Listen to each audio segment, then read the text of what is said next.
6.7 Lei de Hooke. Bom, como vocês observaram lá no gráfico, no diagrama de tensão e deformação, a fase elástica ela tinha uma proporcionalidade, certo? Ela é caracterizada por uma reta, certo? Ascendente. E essa proporcionalidade ela é direta, né, entre as tensões, né, que é o gráfico, o eixo Y, e as deformações, que é o eixo X. E essa relação linear, que a gente observou, proporcional lá, ela é conhecida pela lei de Hooke. E ela é definida por sigma da tensão, vai ser igual ao epsilon, né, a deformação, vezes E. Onde E é o módulo de elasticidade do material, ou módulo de Young. Okay? Esse módulo de elasticidade ele é calculado, aqui como a gente vê, aqui seria uma reta, por exemplo, y igual a ax. Então, como a gente sabe que passa por zero, então b igual a zero, né? Quando a gente não tem nenhuma carga, nenhuma tensão, a deformação é zero. Então, o E ele representa o coeficiente angular, certo? Então, ele é a tangente do ângulo daquela curva, daquela reta lá, ascendente, tá? Então, se a gente traça um diagrama de tensão e deformação, a gente pega aquele ângulo lá formado lá naquela reta na fase elástica, calcula a tangente daquele ângulo, a gente vai encontrar justamente o módulo de elasticidade do material. E se a gente combinar todas aquelas formas, né, aqui a gente tem que o sigma igual a epsilon e a gente tem aquele lá do delta que é o alongamento, né, que é a deformação, né, seria o epsilon vezes o L, e a tensão também sendo a P sobre a área, né, força axial, carregamento esforço axial pela área, a gente consegue formar essa equação aqui, que a gente consegue calcular quanto que vai alongar o material, né, esse que é o alongamento delta, a gente tendo a carga axial, o comprimento do material, o modo de elasticidade e a área. Okay? Então aqui a gente sabe que o alongamento dessa barra é linearmente, diretamente proporcional à carga e ao seu comprimento. Né? Então quanto maior a carga e maior o comprimento, maior vai ser o alongamento. Tá? E quanto maior a elasticidade do material e a área da sua seção transversal, menor vai ser esse alongamento. Tá? E esse produto, que é o módulo de elasticidade vezes a área, é conhecido como rigidez axial da barra. Então, quanto maior a rigidez axial desse material, menor o alongamento, menos ele vai se deformar. Tá? Então, outras fórmulas aí para vocês decorarem, para vocês carregarem, para vocês fazerem os exercícios aí da lista. 6.8 Coeficiente de Poisson. Bom, vamos considerar aqui essa barra, né, que ela tem um comprimento L e uma altura H. Tá? E a gente vai fazer solicitações axiais nela aqui, certo? Tanto de tração quanto de compressão, certo? O que a gente consegue enxergar se a gente fizer um ensaio de tração nessa barra? A gente vai ver que vai ter um alongamento, certo? Na direção longitudinal aqui. Porém, a gente vai enxergar um encurtamento na direção transversal aqui, ó, certo? Então aqui, se a gente tem um esforço de tração, a barra ela vai se alongar nessa direção, porém ela vai se encurtar nessa direção de cá. Pois o volume dela vai se manter. Okay? Tem que manter o volume ali. Isso, digamos, aqui na fase elástica. Na fase plástica já muda um pouco de figura. E acontece o mesmo quando a gente tem um ensaio de compressão. Né? Aqui a gente vê que o alongamento acontece na direção transversal, né? Nas direções, né, pode ser em 3 dimensões, aqui a gente pensa também na direção aqui da luz, da tela, né? E o encurtamento apenas no eixo aqui que está acontecendo a compressão do material. Tá? Então aqui a gente vê uma relação, uma coisa que acontece quando a gente faz os ensaios. Então, como a gente já viu, né, a deformação específica ela ocorre ao longo do eixo solicitado. Né? Então ela é chamada de deformação longitudinal. Então se você está medindo ali uma tração, fazendo um ensaio de tração, a deformação longitudinal que a gente vai considerar, né, vai ser a deformação específica. Que vai ser justamente no eixo que está sendo tracionado. Ela vai ser representada por epsilon L, tá? Longitudinal, por isso L. A determinação a gente já sabe que é através da lei de Hooke, né, que vai ser a tensão, né, normal ali naquele material dividido pelo módulo de Young, né, o módulo de elasticidade do material. A gente tem, então, essa aqui é a mesma fórmula lá anterior, a gente só isolou, ao invés de isolar a tensão, a gente isolou o epsilon, certo? E essa aqui é a outra forma, outro jeito de a gente enxergar, né, a lei de Hooke. Tá? Só que a gente também tem uma deformação devido à solicitação axial, né, que ocorre no eixo perpendicular, aquela chamada deformação transversal que eu tinha mostrado no slide anterior, que já é representada por epsilon t, é um tzinho aqui. Então a relação entre essas deformações longitudinal e transversal ela é constante dentro da fase elástica. Tá? E ela é conhecida como coeficiente de Poisson. Tá? É representada pela letra grega nu. Tá? Parece um V, mas chama nu, essa letra é uma letra grega. E a gente consegue esse valor por essa fórmula aqui, ó, onde nu vai ser menos a deformação transversal dividido pela deformação longitudinal. Esse negativo aqui é porque a deformação transversal ela tem um valor, um sinal oposto ao da deformação longitudinal. E o coeficiente Poisson ele é um valor positivo. Detalhe que ele também é adimensional, né? Deformação por deformação, as duas já são adimensionais, então ele também vai ser adimensional. E é isso. Então, para calcular a deformação transversal, né, só isolar ela na fórmula, a gente vai ter que é menos nu, menos o coeficiente de Poisson, vezes a deformação longitudinal. E a gente sabe que a deformação longitudinal é a tensão normal sob, né, o módulo de Young. Tá? Então, o sinal negativo eu já falei, né, que é justamente porque ele sempre vai ter um sinal oposto. A deformação transversal vai ter um sinal oposto ao da deformação longitudinal, quando a gente analisa no plano, por exemplo. Certo? E porque a gente também observa sempre, quando a gente tem um alongamento na longitudinal, tem um encurtamento na transversal e vice-versa. Tá? Então aqui ó, a gente tem aqui, mostra as deformações aqui, ó, na verdade os alongamentos, né? Que no caso não é alongamento, é um encurtamento, né? O ΔH sobre 2, ΔH sobre 2. Então somando esses dois aqui vai ter um encurtamento transversal aqui. E somando esses dois alongamentos aqui, ó, a gente vai ter alongamento, que é o longitudinal aqui, certo? Então quando ocorre a tração, o ΔL é positivo e o ΔH é negativo, né? Tem alongamento no eixo longitudinal e encurtamento no eixo transversal. Já quando ocorre a compressão, ΔL é negativo e ΔH positivo, né? Ao contrário. Então a gente pode concluir que as variações no comprimento e na largura decorrentes de um esforço comum têm sinais opostos. Certo? Por isso a gente tem que colocar o negativo aqui na fórmula. Tá bom, e o que representa o coeficiente Poisson? Bom, ele mede a relação entre as deformações transversal e longitudinal de um material homogêneo e isotrópico. O material ele é isotrópico se ele possuir as mesmas propriedades, qualquer que seja a direção escolhida. Então ele tem a resistência dele ali em qualquer direção que a gente solicitar, ele vai responder da mesma forma. Tá?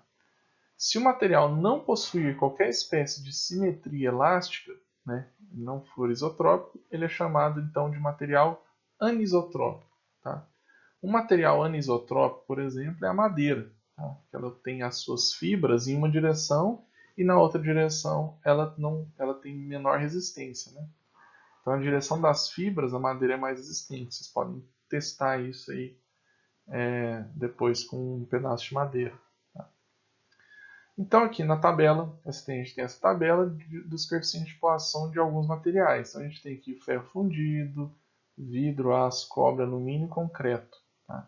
O que tem maior coeficiente de Poisson aqui é o concreto asfáltico, o cobre, aí o aço ele tem entre 0,27 e 0,30. Então, que depende, tem vários tipos de aço, tem vários, dependendo do teor de carbono, tem vários tipos de cobre, vários tipos de ferro fundido também. Mas a gente usa normalmente o de aço, a gente usa 0,3. Tá? Então aqui está uma tabela, então já foi medido essa deformação, a gente já tem tabelado já os coeficientes de Poisson desses materiais mais utilizados aí na engenharia. E a gente tem feito nessa disciplina apenas análise em duas dimensões, né? Mas eu tenho que mostrar no caso mais específico aqui do coeficiente de Poisson que a fórmula muda, né, muito quando a gente está vendo um material no espaço, no elemento espacial do material. Então, se a gente tem tensões normais nos três eixos, certo? E os eixos perpendiculares entre si, né? A gente vai ter então deformações em cada um desses eixos, certo? O εx, εy e εz. Então, a lei de Hooke, para elementos no espaço em três dimensões, ela escreve da seguinte forma. Ao invés de a gente ter apenas o menos, a deformação menos delta, né? Na verdade, delta sobre E, aqui no caso, né? A gente vai ter dessa forma aqui, tá? Então, a gente tem aqui a tensão em x e diminui o coeficiente de Poisson vezes o somatório aí das tensões nos outros eixos, tá? Isso para qualquer eixo que você analisar. Tá? Tudo isso, né, dividido pelo módulo de Young do material. Então, esse aqui é um mais geral aqui de como é que a gente calcula a deformação de materiais solicitados aí em três eixos diferentes. Então aqui a gente tem um exemplo 2, certo? Que é uma barra de um material homogêneo isotrópico, né? Então ele é o mesmo material, constante material, mesmo material ao longo de toda a barra. E isotrópico, né? Propriedades de resistência desse material são em quaisquer direção, não importa a direção. Ele tem 500 milímetros de comprimento, meio metro de comprimento, e 16 milímetros de diâmetro. Tá? Ele está sob a ação de uma carga axial P, certo? Está tracionando essa barra, e o comprimento dela aumenta em 300 micrômetros. Então aqui está bem exagerado, né? Esse ΔL aqui, alongamento dela. Mas aqui tem 300 micrômetros de alongamento aqui, de acordo com essa carga P que eu coloquei aqui. Tá? E fala que quando ele alonga esses 300 micrômetros, o diâmetro dele se reduz de 2,4 micrômetros. Tá? Então vai reduzir aqui o diâmetro dele de 2,4. Então o encurtamento dele transversal aqui, né? É estranho falar alongamento negativo, né? É a mesma coisa. Né? Vai ser de menos 2,4 micrômetros. Tá? Pede então para calcular o coeficiente de Poisson desse material.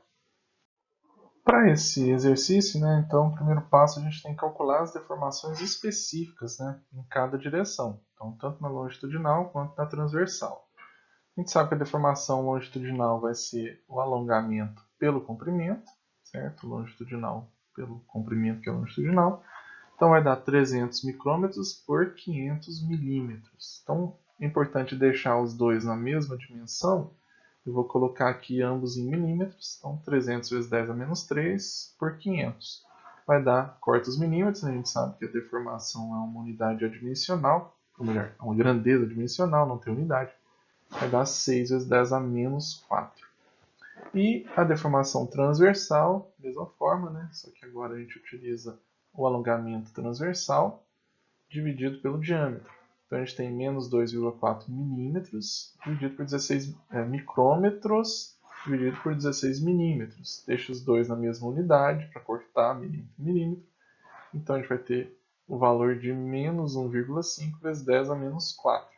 Então, para calcular o coeficiente de Poisson, só fazer essa fórmula aqui, né? O coeficiente de Poisson, que é um nu aqui, é igual a menos deformação transversal pela deformação longitudinal. Então, menos com menos vai cortar, vai dar mais. 1,5 por 6, o 10 a menos 4 vai cortar aqui. Então, 1,5 por 6 vai dar 0,25, um quarto. Tá? Então, esse é o valor do coeficiente Poisson desse material. Nesse exemplo, pede para determinar a tensão de tração, a deformação longitudinal e a transversal de uma barra prismática de comprimento L igual a 5 metros. Tá? E de seção transversal circular com diâmetro de 5 centímetros aqui. Diâmetro. Então, o coeficiente de Poisson é igual a 0,3 e o módulo de elasticidade de 20.000 kN por centímetro quadrado. Vê que o módulo de elasticidade é um valor bem alto. Tá? E é submetido a uma força axial de tração de 30 kN aqui, dos dois lados. Então, vamos resolver. Então, a primeira coisa é calcular a tensão normal. Né? Para isso, a gente vai calcular a área. Utilizar a fórmula da área aqui de um círculo utilizando o diâmetro, né? Que aí tem esse 4 embaixo. Né? Então, πd2 sobre 4. Então, a gente calculando mesmo em centímetro quadrado, vai dar 19,6 centímetros quadrados. Passando para metro, né? Só dividir aqui, multiplicar, né, por 10 a menos 4. Tá? Vai dar 1,96 vezes 10 a menos 3 metros quadrados. Então, utilizando essa área com a carga que a gente sabe que é 30 kN, só a gente calcular a tensão normal, que vai dar 15,3 megapascal. Tá? Então, tensão normal 15,3 megapascal. Agora, calcular as deformações. Tá? Então, para isso, primeiro a gente calcula o alongamento utilizando aquela fórmula nova lá, né? Que é 30 kN, são 30 vezes 10 ao cubo, vezes L, ó, não confundir com o diâmetro, que é em centímetros, tá? O L é o comprimento da barra, então é 5 vezes 10 ao quadrado, em centímetros, né? Estamos usando os centímetros aqui justamente por causa do módulo de Young, que é de 20.000 kN por centímetros quadrados. Então, para usar o centímetro quadrado aqui, a gente tem que transformar os 5 metros em centímetros. Tá? Vezes aqui embaixo também a área, né, que a gente calculou aqui em cima, né, que é 19,6 centímetros quadrados também. Vai dar 3,83 vezes 10 a menos 2 centímetros, tá? Ou 383 micrômetros, ou 0,38 milímetros. Então agora, para calcular a deformação longitudinal, a gente já tem o nosso alongamento dividido por L. Poderia ter cortado L aqui em cima, mas eu quis mostrar a aplicação dessa fórmula aqui no cálculo do alongamento. Então é só dividir por L, né? O L, comprimento, né, de 5 metros, então 5 vezes 10 ao quadrado em centímetros. E aqui a gente calcula em centímetro, então os dois a mesma unidade. E a gente sabe que dividindo um pelo outro vai ser a nossa deformação longitudinal de 7,65 vezes 10 a menos 5. Adimensional, né? Não tem unidade. Isso aqui, se multiplicar por 100, a gente encontra aqui a porcentagem, tá? E então, deformação transversal utilizando o coeficiente de Poisson. Então, menos o coeficiente de Poisson, que a gente sabe que é 0,3, vezes a deformação longitudinal. Então, 0,3 vezes 7,65 vezes 10 a menos 5 vai dar uma deformação transversal de 2,3 vezes 10 a menos 5. Então, o alongamento, a deformação longitudinal vai deformar 7,65 vezes 10 a menos 5 e vai encurtar na direção transversal de 2,3 vezes 10 a menos 5. Tá? Então, está aí resolvido o nosso exercício. Finalizando, então, né, nossa penúltima lista, a lista 7, resolver os exercícios do BIR na 5ª edição, tá, pessoal? Mecânica dos Materiais, é outro livro agora. Os exercícios 1.1 e 1.3, na página 38, 1.15 e 1.16, na página 40, 1.19 na página 41 e 2.61 e 2.63 da página 119. Tá? Muito obrigado pela atenção e bons estudos a todos.